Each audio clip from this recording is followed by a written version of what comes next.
Hi guys, welcome back to my channel. And it's another day and it's a brand new day. And for today's video, um, gusto ko lang magsabi sa inyo ng mga positive and negative experience ko during the ETF program that I availed at Liceo de Cagayan University. So magbibigay ako ng 5 positive and 5 negative na na-experience ko within my journey sa kanila. So yeah, wala namang perfectong school eh. So there's always a positive experience and a negative experience. So disclaimer lang po, I did this video hindi para siraan yung school, but sabi ko lang siya as my experience. Kung ano man na-experience ko para siguro in the future, magawa nila ng paraan or, maayos nila yung sistema nila. So, without further ado, let's go for the first one. Umpisa tayo sa positive muna. Online class. Yeah, so the ETF program that they offer online class, which is very good sa mga OFW at mga malalayo. Especially ETF program is designed basically for people who are working with working experience for more than 5 years in their field. Isa sa magandang experience ko sa kanila is their online class. Kasi smooth lang siya. Though merong mga times na nawawalan ng internet, mga power outage, system issue na nangyayari within during day class, okay naman siya, smooth naman siya, and nare-reschedule naman siya if ganun. So, very good. Number 2, Liceo de Cagayan University offers one of the lowest tuition fee when it comes to their ETF program. So, in my case, or in my experience, the tuition fee that they offer for the whole program is 53,000. And depende pa rin siya sa experience mo. May mga course kasi na dumedepende siya sa kurso na na-appoint nila sa'yo. But for me, for business administration, the total tuition fee that I avail with them is 53,000 plus the graduation fee and some miscellaneous fee for the IDs, mga assignment, mga ganun. So it's very, very affordable and very pasok siya sa budget. Kaya isa rin to sa mga pinagpilian ko na school kasi pasok siya sa budget ko. And yeah, kaya marami rin nag-enroll sa kanila. For the third positive with them is they offer staggered payment. So yeah, for the 53,000, staggered payment siya, pwede mo installment. So hindi siya mabigat. Monthly mo siyang babayaran every stage ng ETF journey mo, magbabayad ka, staggered. So, hindi siya mabigat. Ako nga, actually, kaya ako siya inavail kasi sumakto rin siya sa bigayan ng 13 month. So, yeah, mababayaran ko siya ng full after the ETF process.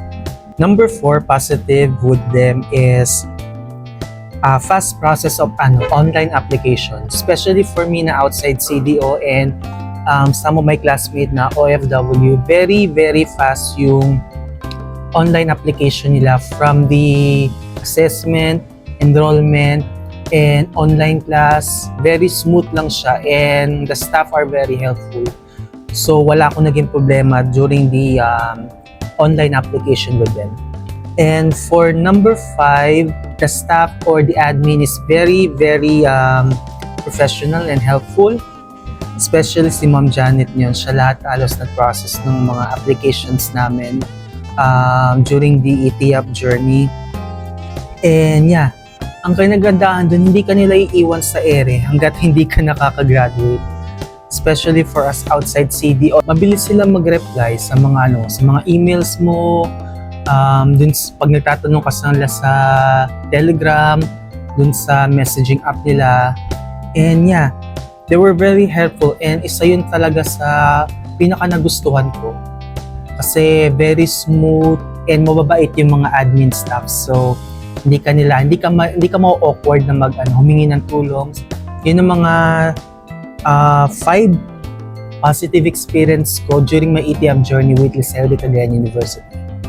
So, tapos na tayo sa positive, sa 5 positive with experience with them. So, let's go with the negative one.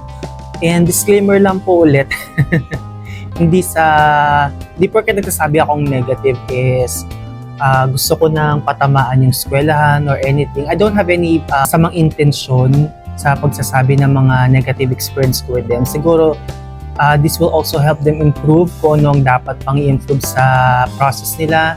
And yeah, eventually, so everything will be smooth.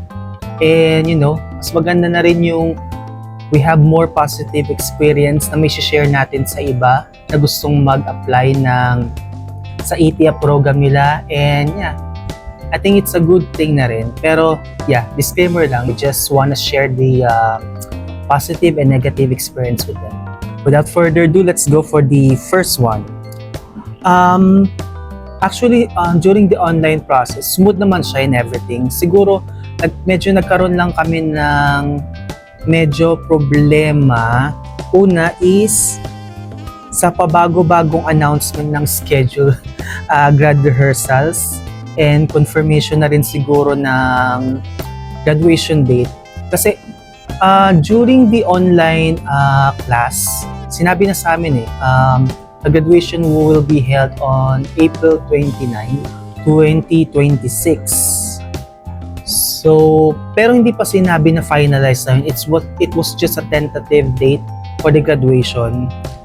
And yeah, after the online class, and dumating na yung January, February, March, during the season ng defense and graduation application, parang na-confirm lang siya mga March na parang sinabi sa amin na finalize na yung April 29 na graduation. That would be on Wednesday. Yeah, after the announcement of the finalized graduation date, which is on April 29, 2026, they've announced the graduation rehearsals. That will be 3 days of rehearsals from April 16, 17, first and second practice. Then the third one or the final one is on April 23. So mantakin nyo, 23, 24, 25, 26, 27, 28, 29. So 6 days after nun is graduation na. So kaya maraming nangarag sa amin kasi lahat kami may trabaho and di naman lahat is malapit lang doon and makakapag-leave ng ganun kabilis, kaagad. Kasi, yeah, aminin natin, medyo mahirap mag-file ng leave ngayon kasi yung iba understaff, yung iba hindi pwede, iba malalayo talaga sobra or medyo mahal yung pamasahe, ganun. So yeah, medyo nagka-issue lang kami doon regarding sa announcement na yon. And then, after that, parang after namin siguro mag-raise ng concern about the graduation rehearsal kasi sabi nila, hindi ka papayagan makagraduate if hindi ka maka-attend ng at least 1 or 2 practices, which is sayang naman, di ba? Parang, ito na yung finals tapos di kami makaka-attend dahil di na kami nakaka-attend sa practice, di ba?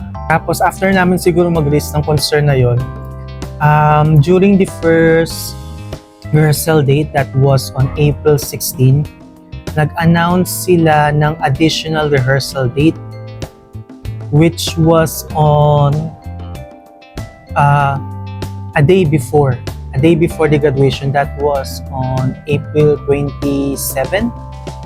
Tama, April 27, Tuesday. So kami parang, ano yun? Yeah, so after nila magsabi ng additional dates for the graduation rehearsal, medyo nairita yung iba siguro sa amin, lalo na ako kasi parang nakapag-book na ako. Sabi ko kasi na okay lang po ba na umattend sa final date which is on April 23.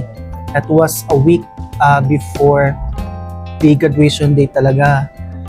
So at that time, medyo mahal yung pamasahe kasi April na parang last week lang in-announce yung graduation date finalized, then nag-announce sila after that ng graduation rehearsal. So parang kami, wait lang, ang layo namin. Tapos Ang mahal ng pamasahe. Kasi nagkakagulo yun, may gera. And ang pamasahe ko yatang nabook nyo na balikan for April 23 is around nasa 15. Wala pa nga yung accommodation dun eh. Tapos, yeah, sabi ko, ano ba yun? E di sana nag-announce na sila kaagad or finalize na nila na meron palang graduation rehearsal before the graduation date para doon na lang kami sana umatin, di ba? Yun lang, nangihinayang na ako kasi medyo malaki yung pamasahe. At hindi rin naman biro yung amount na yun just for the plane tickets and accommodation, di ba? Mas maganda sana dapat finalize nila mga 4 months or 3 months away from the graduation date para naman nakapag-book kami ng medyo mababang flight. Kasi yung isa kong kasama sa business plan na taga Luzon din, Sir Luis, hindi na siya naka-attend kasi sobrang mahal ng pamasahe. And after kasi noon, mag-enrollment na ng sa klase ng anak niya. I mean, di ba parang nakakapanghinayang na gastusin yung amount na yon para lang sa pamasahe para maka-attend sa graduation. Tapos, di ba? Tapos yung anak mo hindi makakapag-enroll. Yeah, yun lang. Medyo nakakainis lang yung pabago-bagong announcement nila, parang on the spot, parang every rehearsal may bagong announcement na ano ba yan, pabago-bago, hindi na lang i-finalize. Parang, nakapanghinayang lang kasi after nung announcement nila yung first day ng rehearsal, nag-rebook ako ng flight for 28. Nag-email ako sa din namin na okay lang ba na final rehearsal na kami attend? Kasi sobrang mahal talaga ng pamasahe. Okay lang sana kung nasa 1,000 or 3,000 yung balikan, pero hindi eh. Nasa 5K or 6 yata yung one way. So balikan yung mga nasa around 12, sabihin natin 12 to 15. Tapos mag-accommodation ka pa. 'Di ba? Pagkain mo pa, pag-i-stayan mo pa. So it's very hassle for us na malalayo. Number 2 negative naman is the graduation venue. I don't know kung maarte lang ako or parang kung maarte lang talaga ako, pero ang init nung sa graduation venue. Tapos sabi ko, usually ang ginaganap yung graduation is summer. So kami April, talagang boom na boom yung summer, init, tapos nakatoga ka, tapos meron ka pang naka long sleeve ka pa, naka polo ka pa, kasing grabe, sobra yung init. Tapos yung electric fan nila parang, ewan ko kung ilan yung gumagana doon, kung ilang, 4 yata yung nakita kong electric fan dun sa graduation na nakatutok doon sa mga estudyante nag-graduate. Isa dito, sa doon. Tapos meron yata sa gitna na umiikot pero hindi mo ramdam. Buti na lang talaga nagdala kami nung Jisoo Life. As in sobra talaga. Imbis na ma-enjoy ko yung graduation tsaka rehearsal, gusto mo na lang umuwi. So, ang dami pang estudyante nung naantay na makakyat sa stage para lang matapos, diba? Which is very nakakahilo, nakakagutom, nakakauhaw.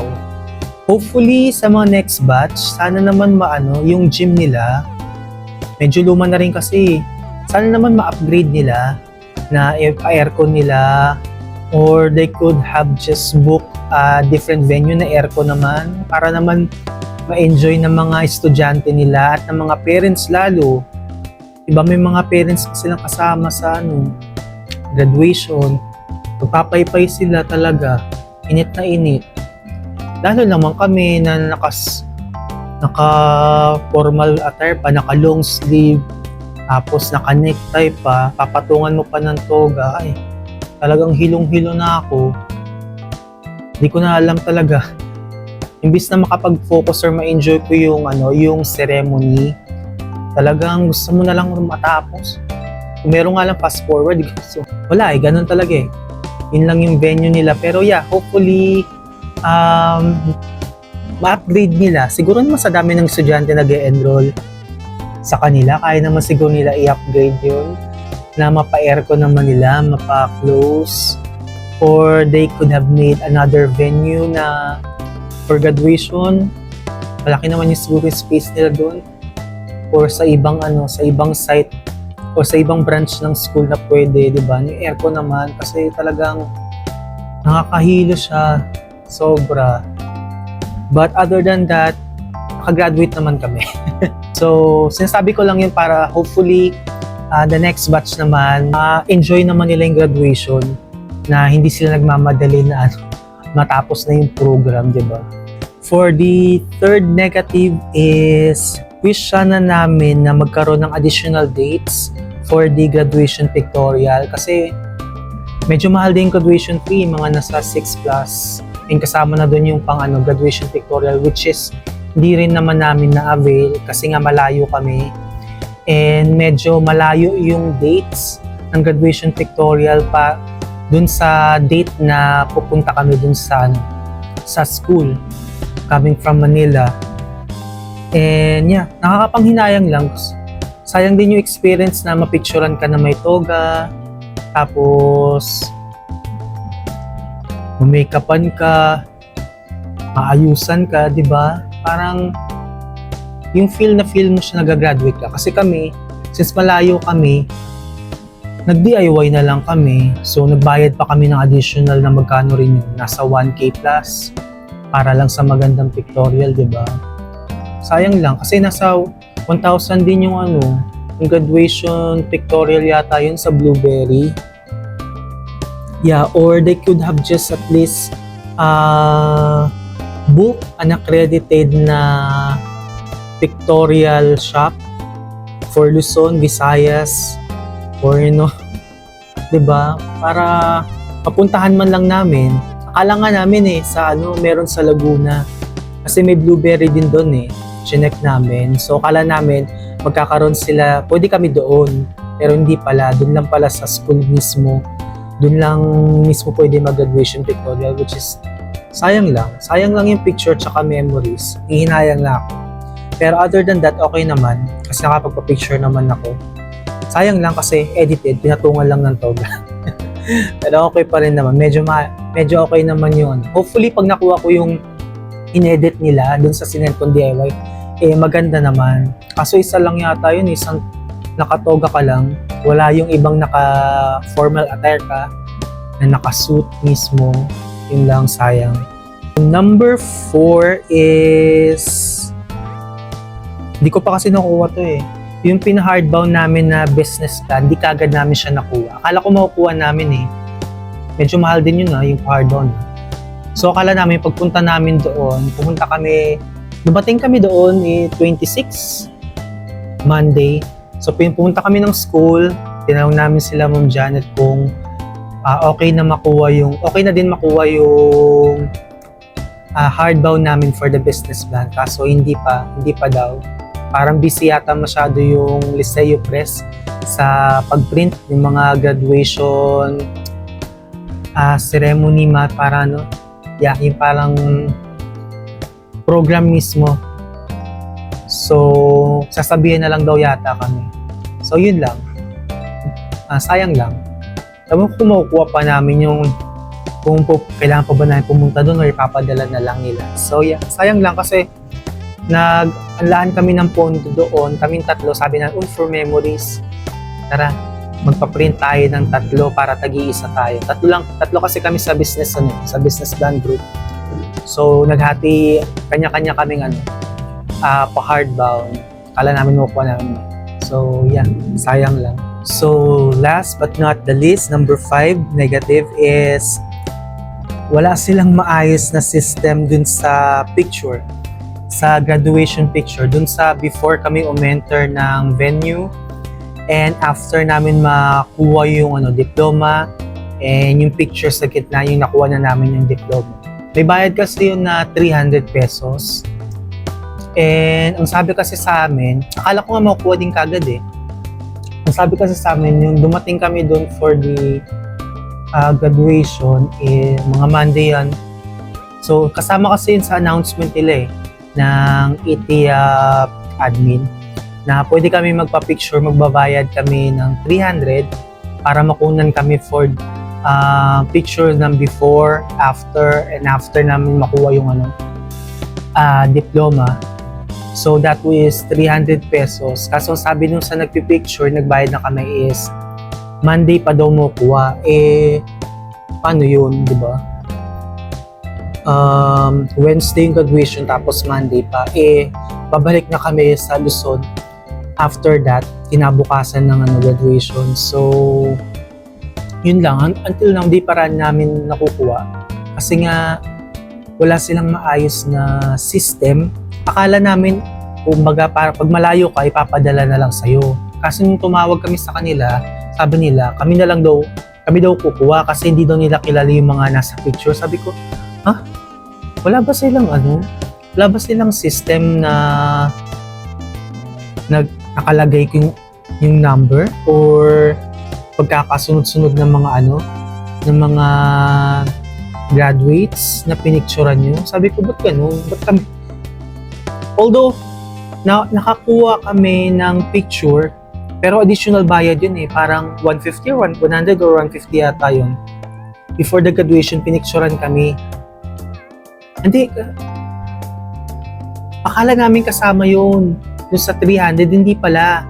Kasi yung parang real-time na picture yun, nakuha namin siya after graduation. Nagbayad pa kami ng panibago sa kanila na 100 or 150 yata yun para sa isang picture. Tapos kami pa naghanap. Sabi ko, ba't ganun? Tapos gabi na rin halos natapos yung graduation.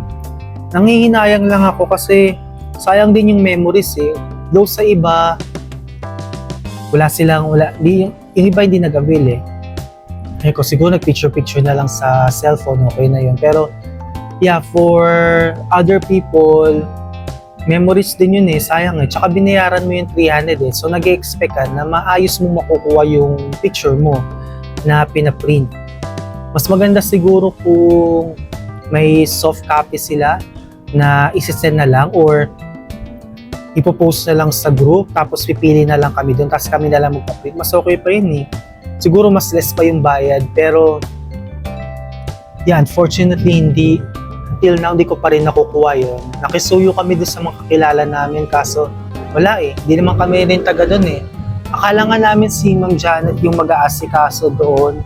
Hindi pala, medyo naging busy rin siya after ng graduation kasi halos pa-start na rin yung enrollment for the next batch. So, hindi na rin namin siya masyadong ginulo kasi syempre, nakakahiya naman at busy na rin siya for the next batch of ETIAP applicants.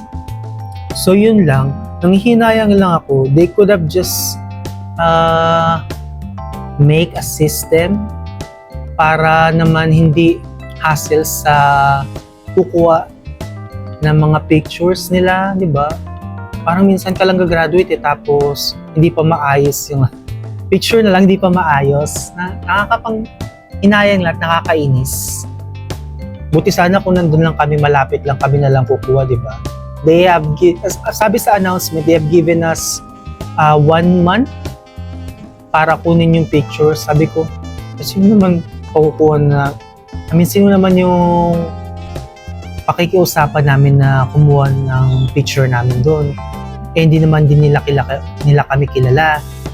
Buti sana kung magbibigay kami ng resibo is malolocate kagad nila kasi may number tracking. Kaso wala ikaw pa maghahanap, diba? Sabi ko, ano ba yun? Wala. Diba? Parang sana maayos, di ba? Sana hopefully next batch Sabi ko nga dun sa graduation venue, sana maging aircon naman, maayos yung system sa pictures, di ba? And also sa announcement, they could have been more reconsiderate sa iba kasi mostly naman yata ang gumaduate dun is ETIAP. And ilan lang din halos yung mga nasa traditional schooling. So, yeah. Yun lang basically ang positive, 5 positive and 5 negative na experience ko sa school, sa ETIAP program ni Liceo de Cagayan University. And though merong mga negative, may mga positive naman. So, yeah. Hopefully, sinasabi ko lang naman yung negative para naman sa hopefully marinig nila and maayos nila yung system nila para naman maging smooth sa umpisa hanggang matapos yung journey ng aplikante nila, 'di ba? Kasi minsanan lang naman tayo graduate and we're hoping na maging smooth lang yung process. Mga minimal lang naman. Hindi naman siya sobrang negative talaga na talagang dinadown mo na o sinisiraan mo na yung school. No, these are minor lang naman, negative experience ko sa kanila. Minimal lang naman, di naman siya yung talagang sobrang ka-viral na grabe yung paninira, di ba? So, yun lang muna for today's video. And if meron kayong mga positive and negative na experience during their ETAP program, comment down below nyo lang and tignan natin kung na-experience din ng iba. So, see you guys on the next vlog. Bye!